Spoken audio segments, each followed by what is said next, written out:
I'm in the middle of the audiobook of the Book of Enoch, and it's one of the wildest things I've ever listened to in my life. In 2024, Elon Musk's AI system Grok was tasked with analyzing one of the most mysterious and debated ancient texts ever discovered, the Book of Enoch, without any religious bias or cultural assumptions. What it returned wasn't comforting. The patterns it uncovered in that text were far more unsettling than anyone expected, raising questions that are difficult to ignore. Do you think Grok's findings reveal a deeper truth or just reinterpret old ideas? Yes or no? Let us know in the comments. The text that wasn't supposed to survive. In 1947, a Bedouin shepherd threw a rock into a cave near the Dead Sea and heard something shatter. What he had found, and what archaeologists would spend the next decade carefully extracting from those caves at Qumran, was the largest and oldest collection of biblical manuscripts ever recovered. The Dead Sea Scrolls contained fragments and complete copies of nearly every book of the Hebrew Bible. They also contained something that was not in the Hebrew Bible: multiple copies of the Book of Enoch, written in Aramaic, preserved with the same care and physical protection as the texts that had made it into the canon. The Book of Enoch is attributed to Enoch, the great-grandfather of Noah, a figure mentioned briefly in the book of Genesis and described as someone who walked with God and did not die. The text that carries his name was widely read in the ancient world and circulated across different religious communities. It is quoted directly in the New Testament letter of Jude, which describes Enoch as a prophet. The early church fathers knew it and referenced it. Origen read it, Tertullian defended it. For several centuries, in several regions, the Book of Enoch was not obscure or fringe. It was treated as meaningful, even authoritative, by groups trying to understand humanity's relationship with the divine. Then, it was removed. The councils that formalized the biblical canon in the 4th and 5th centuries left Enoch out, and the text gradually disappeared from the dominant Christian and Jewish traditions. As orthodoxy narrowed, writings that did not fit emerging theological frameworks were set aside. Over time, Enoch was no longer copied or studied in most of the Mediterranean world. It survived in one place, the Ethiopian Orthodox Church, which maintained a canon of 88 books and never accepted the narrower canon that Rome and later Protestant traditions produced. The Ethiopian Church preserved the Book of Enoch in its complete form for 15 centuries, while the rest of the world treated it as a curiosity, a legend, or forgot it entirely. The question that the presence of multiple Enoch copies at Qumran raises is not primarily a theological one. It is an archival and historical one. The community at Qumran was selective. The texts they preserved with the greatest care were the texts they considered most important, copying them repeatedly and storing them in protected conditions. Multiple copies of Enoch, stored alongside texts like Genesis and Isaiah, suggest a community that did not consider Enoch marginal or secondary. Instead, it appears to have held a status closer to what later generations would call scripture. The physical evidence does not tell us exactly how they interpreted the text, but it strongly indicates that they valued it highly. What the survival of this text across so many centuries, and through periods of suppression, neglect, and shifting religious authority, suggests is that something in it resisted disappearance. Texts that are truly irrelevant tend to vanish without effort. They are not copied, not translated, not hidden, and not rediscovered. Enoch was. It persisted in fragments, in quotations, and in distant traditions that refused to abandon it. You don't preserve 15 copies of a document you consider unimportant. You don't carry it across languages and continents unless it continues to speak to something people believe matters. Whether that something is historical memory, theological speculation, or a record of ideas that once competed for authority, the evidence points to deliberate preservation, not accident. What the text actually says. The Book of Enoch is organized into 5 sections, and the first section, called the Book of the Watchers, is the part that creates the most difficulty for conventional interpretation. It describes a group of beings called the Watchers, a term the text itself glosses as those who do not sleep, who were assigned to observe humanity from the heavens. At some point, a faction of the Watchers chose to descend. They came down onto a mountain called Hermon, in what is now the border region between Syria and Lebanon, and they took human women as partners. The text is specific about what happened next in ways that generic myth usually is not. The Watchers taught their human partners and the surrounding human population a specific curriculum: metallurgy, the forging of weapons and armor, the preparation of cosmetics and dyes, enchantments and root cuttings, the reading of celestial signs. The text names individual Watchers and assigns each of them a specific area of forbidden knowledge. Azazel taught metalworking and weapons, Shemihaza organized the group, Arakiel taught earth signs, Shamsiel taught sun signs, Sariel taught the movements of the moon. The offspring of the Watchers and human women were called the Nephilim. The text describes them as giants, and then goes further. They were not merely large, they were violent in a way that human violence was not. They consumed everything available to them, and when available food ran out, they turned on the human population. The text describes a pattern of consumption and predation that the surviving human population was unable to stop and unable to escape. The earth, in the Book of Enoch's account, was not corrupted by ordinary human wickedness. It was corrupted by the introduction of something that did not originate with humanity and did not share humanity's relationship to the natural order. The flood that follows in Enoch's account, as in the Genesis account it precedes and parallels, is not simply punishment. It is described as the only available response to a contamination that had spread beyond any other remedy. The Watchers who caused it were imprisoned beneath the earth, bound in a place the text describes in geographical terms, to be held there until a final judgment. The Nephilim's spirits, the text says, became the entities that subsequent generations would call demons, not as metaphor, but as a category of being with a specific origin story. The structure of this account is what matters most when approaching it analytically. Generic mythology tends toward the archetypal and the vague. The heroes of myth tend to be representatives of forces rather than individuals with specific actions and specific consequences. The Book of Enoch names the Watchers individually, assigns them specific knowledge domains, describes specific geographical landing sites, and provides a causal chain from their arrival to the flood that is detailed enough to be tested for internal consistency. That level of specificity is either the product of a very unusual mythological tradition or the product of a text that was attempting to document something its authors believed had actually occurred. The implications of that distinction are what Grok was asked to examine. Whether the text is myth or documentation changes everything about how its contents should be read. What modern testimony started sounding like.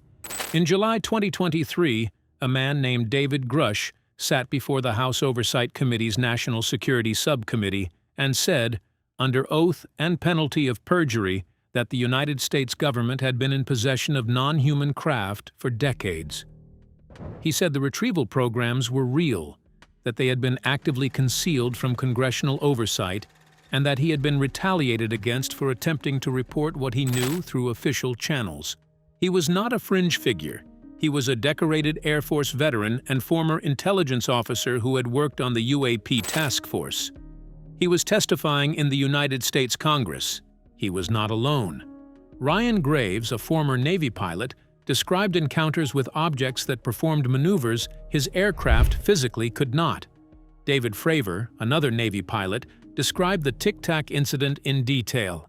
A craft with no visible propulsion, no control surfaces, no exhaust, that appeared to be aware of the aircraft tracking it and moved in ways that suggested it was responding to their movements rather than simply flying on a predetermined path.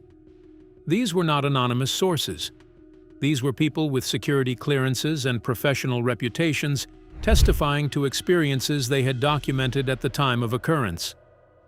The language in the congressional testimony, when placed alongside the Book of Enoch's language, produces a comparison that is difficult to explain away as coincidence.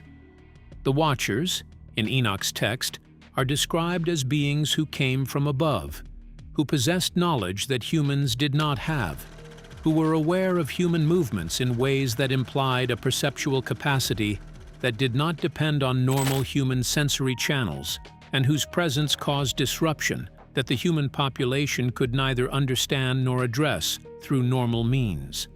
The objects in the congressional testimony are described as craft of unknown origin, demonstrating capabilities that no known human technology can replicate, appearing aware of the aircraft around them in ways that exceed the expected behavior of remote-controlled or autonomous machines, and being managed through programs so compartmentalized that elected representatives cannot access them.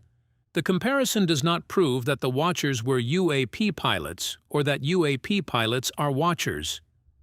What it establishes is that a specific pattern of description, capabilities beyond human technology, awareness exceeding human sensory capacity, knowledge transfers that humanity was not supposed to have, concealment by institutional authority appears in both a 3,000-year-old text and in sworn congressional testimony from the 21st century. The recurrence of the pattern across that gap is the thing that requires explanation. The people testifying in Congress were not referencing the Book of Enoch. They were describing their own experiences and their own professional knowledge. The fact that what they described fits the ancient template without apparently trying to is what makes the parallel worth taking seriously. The flood that actually happened. The easiest dismissal of the Book of Enoch and of the Genesis flood narrative it elaborates is that global floods don't happen. The geology doesn't support a worldwide inundation of the kind the text describes, and without the flood being real, the entire causal chain, Watchers, Nephilim, corruption, catastrophic response, collapses into allegory. The problem with that dismissal is that geologist Randall Carlson has spent decades assembling evidence that something catastrophically disruptive did happen to human civilization at the end of the last ice age, and that the evidence for it is written into the landscape in ways that are difficult to explain through ordinary geological processes. The channeled scablands of Washington state, a vast terrain of scoured rock, dry waterfalls, and erratic boulders that covers an area the size of some European countries, was formed by floods of a scale that conventional geology initially refused to accept.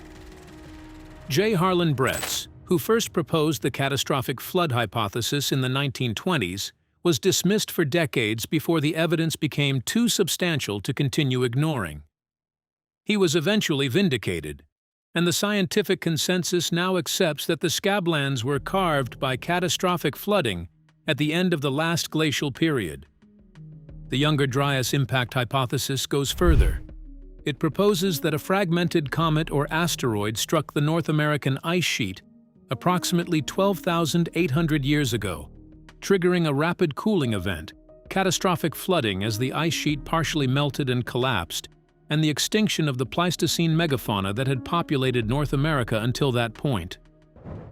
The evidence for the impact includes a thin layer of platinum, iridium, microspherules, and nanodiamonds at the Younger Dryas boundary in dozens of independent geological sites across multiple continents, exactly the kind of material signature that large extraterrestrial impacts leave in the geological record. Göbekli Tepe, the complex of carved stone pillars in southern Turkey that dates to approximately 11,000 years ago, complicates the timeline of human civilization in ways that standard historical models have not fully absorbed. The site predates Stonehenge by 6,000 years. It predates the earliest Mesopotamian cities by 5,000 years. It predates the invention of writing and agriculture as conventionally dated. The people who built it, according to the consensus timeline, were hunter-gatherers without the organizational capacity to build it. The site is enormous, elaborately planned, and decorated with carved reliefs of animals, geometric symbols, and what some researchers have argued are astronomical markers. It was also deliberately buried, covered over with tons of fill soil, in a process that suggests intentional concealment rather than abandonment. The civilization that built Göbekli Tepe before agriculture, before cities, before writing, and then chose to bury it, is a civilization that does not fit the standard account of how human development proceeded. Its existence does not prove the Book of Enoch's account. It does establish that something happened to advanced human culture at the end of the Ice Age that our current historical framework cannot fully explain. What was buried at Göbekli Tepe, and why, and by whom, are questions that remain genuinely open. Enoch's account of what was erased in the flood, and why, reads differently when those questions are on the table. The program that studied perception without limits. In 1995, the CIA declassified documents confirming the existence of a program called Stargate, which had operated under various names since the early 1970s. Stargate was a government-funded research program studying whether human perception could operate beyond the physical limits that conventional neuroscience assigns to it. The specific capacity it investigated was called remote viewing, the reported ability of trained individuals to perceive locations, objects, and events at distances or in time periods inaccessible to normal sensory channels. The program was not fringe in its administration. It was run through Stanford Research Institute and later through other facilities, funded continuously for over 2 decades, and its results were used operationally by military and intelligence agencies. Remote viewers in the program reported successfully describing the interiors of Soviet military installations. They reported locating a missing Soviet submarine. They produced descriptions of the surfaces of Mars that were later compared to spacecraft data. The operational use of the program implies that the results were accurate enough, often enough, to justify continued funding in an institutional environment that would have ended the program immediately if it had been producing nothing of value. The Book of Enoch's description of the Watcher's perceptual capacities maps onto what the Stargate program was investigating with unexpected precision. The Watchers do not sleep, the text says, which is where they get their name. They observe continuously, they are aware of human activity without apparent physical presence, and they communicate knowledge in ways that the text describes as direct transmission rather than ordinary teaching.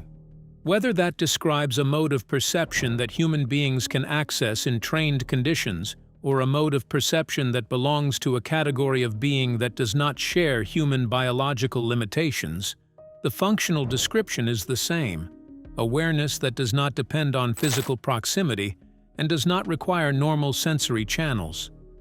The Stargate program was eventually shut down, officially on the grounds that it was not producing sufficient operational value.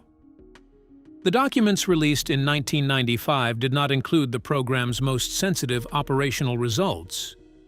What was released established that the program existed and that it had produced results remarkable enough to keep a government that is not normally patient with unproductive programs funding it for 24 years. What was not released is the part of the record that the researchers who worked in it say was most significant. The gap between what was acknowledged and what the practitioners describe as the actual result is the part of the story that has no satisfying official explanation. What both the Stargate program and the Book of Enoch point toward, through very different channels, is the possibility that awareness and perception are not bounded by the physical limits that the standard materialist account of consciousness assigns to them. Whether that possibility is terrifying or liberating depends entirely on what kind of entities are operating within that expanded perceptual space. The children who said things they shouldn't know. In late 2024, a podcast called The Telepathy Tapes went quietly viral in the way that things go viral when the audience finds it first and the institutions find it later. The podcast, produced by researcher Kai Dickens, documented a specific and narrow phenomenon. Nonverbal autistic children who had been communicating through a method called supported typing were apparently passing informational tests that they should not have been able to pass. The tests were not spiritual or anecdotal in their design. The researchers set up conditions where a nonverbal child and their facilitating parent were separated by screens or distance. The child was asked to identify objects or images that only the facilitating adult could see. The results, across multiple children and multiple experimental conditions, were consistent at a level that researchers with statistical training found difficult to attribute to chance. The children were describing things they had no sensory access to. Some of them, when asked about the nature of what they were experiencing, gave answers that described a perceptual mode that sounded nothing like ordinary vision or hearing, more like a direct awareness of something that was simply known rather than seen or heard. The cultural response to the telepathy tapes was different from the response that would have greeted the same findings a decade earlier. Researchers who would previously have refused to engage with the subject publicly were willing to be interviewed. Institutions that would have immediately issued dismissive statements were slow to respond.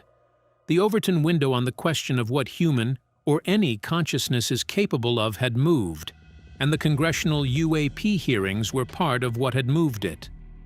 When decorated military officers testify under oath that they have encountered things they cannot explain, the social cost of dismissing adjacent anomalies without examination goes up. The Book of Enoch's account of what the Watchers transmitted to human populations, knowledge that humans had not developed independently and could not have derived from ordinary experience, reads differently against the background of a study in which children are passing informational tests that should be impossible. The specific content of what was transmitted matters less in the analytical frame that Grok was asked to apply than the structural fact that the transmission of knowledge through channels that the standard model of information exchange cannot account for appears in the ancient text and in contemporary documented cases in a form that is structurally similar enough to be worth examining without preemptive dismissal. What children said through their screens in 2024 echoed, in the quietest possible way, something an ancient text had been trying to describe for 3,000 years. The suppression that implies something. The argument that the Book of Enoch's removal from the canon was a deliberate act of suppression rather than a scholarly judgment about authenticity and theological fit is an argument that historians of the biblical canon do not generally find compelling. The canon formation process was messy, contentious, and driven by political as well as theological considerations. But the specific exclusion of Enoch can be explained without invoking coordinated concealment. The parallel argument about UAP information, made by the people who have been closest to the programs that manage it, is harder to explain away. The National Defense Authorization Act of 2024 included provisions written by senators from both parties mandating the declassification and release of UAP-related records held by the executive branch. The provision passed with bipartisan support. The records have not been fully released. The briefings that members of Congress have requested have been blocked, in some cases by agencies claiming classification levels that exceed the clearances of the requesting senators, which is itself an anomaly, since a sitting senator requesting information relevant to their oversight responsibilities is normally provided it or given a classified briefing. The briefings were simply denied.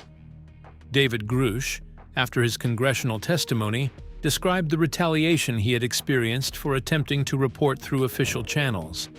He described colleagues who had been threatened. He described a system for managing UAP-related information that was structured to prevent the people who managed it from being able to report what they knew to the oversight bodies that were supposed to know it. This is not a description of normal classification practice. Normal classification controls who can see information. What Grush described was a system designed to prevent the information from reaching the people whose legal authority includes receiving it. The intensity of suppression, when measured against what is being suppressed, is itself evidence about the significance of the suppressed material. Governments classify information routinely. Governments deny briefings to sitting members of the intelligence committees with authority over the programs conducting those briefings only when the information is considered so significant or so destabilizing that normal oversight is judged to be an unacceptable risk. The judgment that elected representatives with the highest available clearances cannot be trusted to receive the information implies that the information is something the people managing it believe would be unmanageable if it became known through normal channels. The Book of Enoch's removal from the canon and its subsequent disappearance from most of the world's religious traditions for 15 centuries may or may not have been deliberate suppression. The pattern of suppression around UAP information, documented in congressional records and in the sworn testimony of people who worked inside the programs, is too institutional and too specifically structured to be explained as bureaucratic inertia. Something is being managed. The question that the ancient text's account of what was managed in an earlier period puts on the table is whether the category of thing being managed has precedent in human history, and whether the institutions managing it now are the first to have faced this particular problem. If the Watchers were real, someone 3,000 years ago tried to record what happened and was partially overruled. The echo of that pattern in what is happening now is either coincidence or it is something else entirely. What the AI actually found. When Grok was asked to analyze the Book of Enoch without a predetermined interpretive frame, not as mythology, not as theology, not as the product of a specific cultural tradition with known concerns and known literary conventions, what it returned was an analysis of structure and internal consistency that cut against the way the text is normally categorized. Ordinary mythology, Grok noted in its analysis, tends to be internally inconsistent in specific ways. It prioritizes narrative and symbolic meaning over factual precision. The same event appears with different details in different tellings. Characters serve symbolic functions more than individual ones, and their specific attributes are fluid across versions.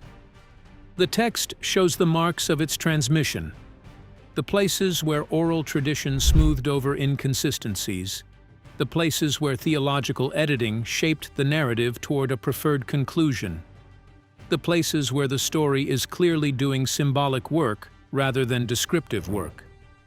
The Book of Enoch, across its multiple recovered fragments and the complete Ethiopian text, does not behave this way. The names of the Watchers are consistent across fragments written at different times in different places. The specific knowledge domains assigned to each Watcher are consistent. The geographical details, the mountain of descent, the binding locations for the imprisoned Watchers are consistent. The causal chain from descent to Nephilim to corruption to flood is internally coherent in a way that allows each element to be derived from the preceding element without requiring additional symbolic interpretation to make the progression logical. The text reads, at a structural level, more like a report than like a myth. That distinction matters enormously. A report and a myth can describe the same events in ways that are superficially similar, but the underlying logic of each is different. A myth is organized by meaning. A report is organized by what happened. The Book of Enoch's organization is consistent with the logic of a report. It provides identifying information for the entities it describes. It assigns specific actions to specific individuals. It describes consequences in causal terms. And it maintains that consistency across fragmented and geographically dispersed versions in a way that is easier to explain if the various fragments were drawing on a common documented source than if they were independently developing a mythological tradition. Grok's analysis did not conclude that the Book of Enoch is a factual historical record. What it found was that the text does not have the structural characteristics of invented mythology. that its internal consistency is higher than would be expected for a text of its age and transmission history if it were a purely literary composition, and that the most parsimonious explanation for its structural features is that it was composed by people who believed they were documenting real events through the best available method, and who took care to document those events accurately, across generations, and across the political pressures that eventually removed the text from the canon, because the events they were documenting seemed to them too significant to lose. The AI's implicit question, which the analysis raised without answering, was the one that the text itself has always been asking. What if this actually happened? What if the Watchers were real? The Nephilim were real? The knowledge transfers were real? And the flood was the real and catastrophic response to a real and catastrophic contamination of the human world? The answer to that question does not fit inside the category of mythology. It does not fit comfortably inside the category of theology. It fits, better than it fits anywhere else, inside the category of history, a history that someone went to considerable effort to preserve and to equal effort to erase.